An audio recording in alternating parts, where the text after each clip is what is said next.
One special thing I can share is my strong brotherhood bond with Brother Ben Jeffers. Um, Ben was the first line I read in Omega. He was at Syracuse University. And I can tell you, he was, until I put it like this, Ben was a little mischievous in things. But when it came time for Omega, he did everything humanly possible to grow and build his chapter. Ben. Okay, Brother Graham. Yeah, I was a recent college graduate, and I was given the opportunity by Brother Norman Johnson to become a quarter rep.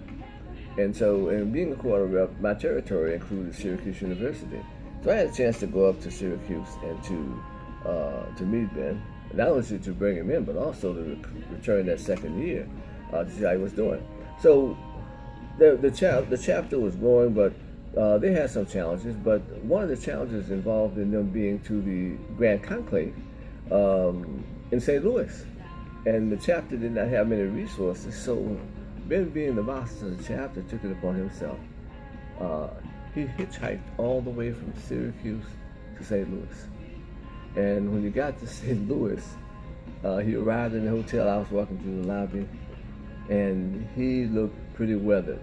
Looked like he had been on the road for a real long period of time.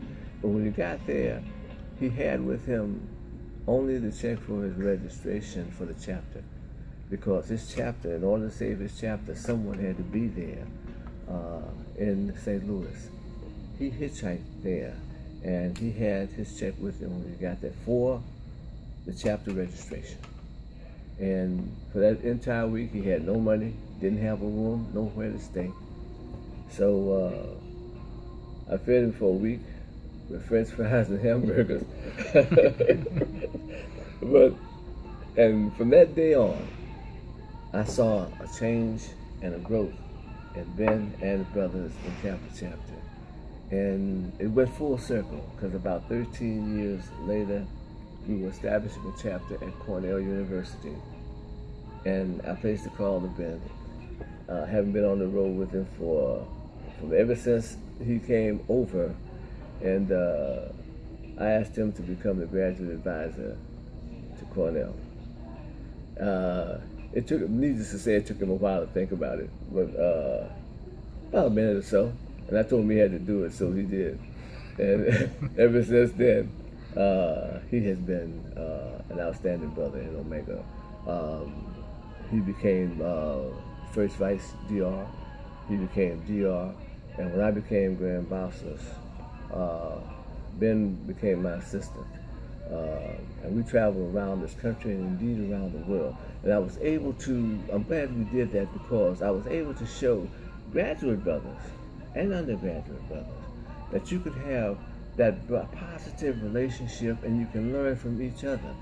I was the graduate brother, quarter rep. Ben was the undergraduate at Syracuse. But we were able to not only join hands, but develop a bond that meant so much to Omega. One reason the second district grew in such a positive fashion is because of the handoff. I was the first DR, and after I became DR, Ben became DR the second. And then after Ben became DR, then James Jordan, as we know him as Scrappy, became DR. So we had a run of DRs who passed the baton on to others. And it started with Ben Jeffers and myself. And that made a big difference, not only for the second district, but it also made a tremendous difference for Omega, because when we arrived to be the Grand Bosses of Omega, one thing that moved the process along, and we experienced such tremendous growth in a short window of time, because we ended up with 3 former DRs from the same district who understood Omega inside and out. And we were able to see the whole panoramic view of the fraternity, and we knew how to solve it, because we had been problem solvers as DRs in the second district. So I would say to brothers, this is an example of graduate brothers partnering with brothers who come in behind you, and along the way, both of you can help each other as you move forward. So Ben has been an outstanding asset, not only from my travels, but also for Omega because of his not only deep connections with the Brotherhood across the country, but he's also a people person. He really meshes well with persons, and he is a person who sees things on multiple levels, not just the undergrad level, the graduate level, but he views Omega as a brotherhood, as I do, no matter where you are. Once Omega certifies you as a brother, you are a brother. And we treated each other that way, and since that time, we have done the same as we travel across the world for Omega. Brother, would you,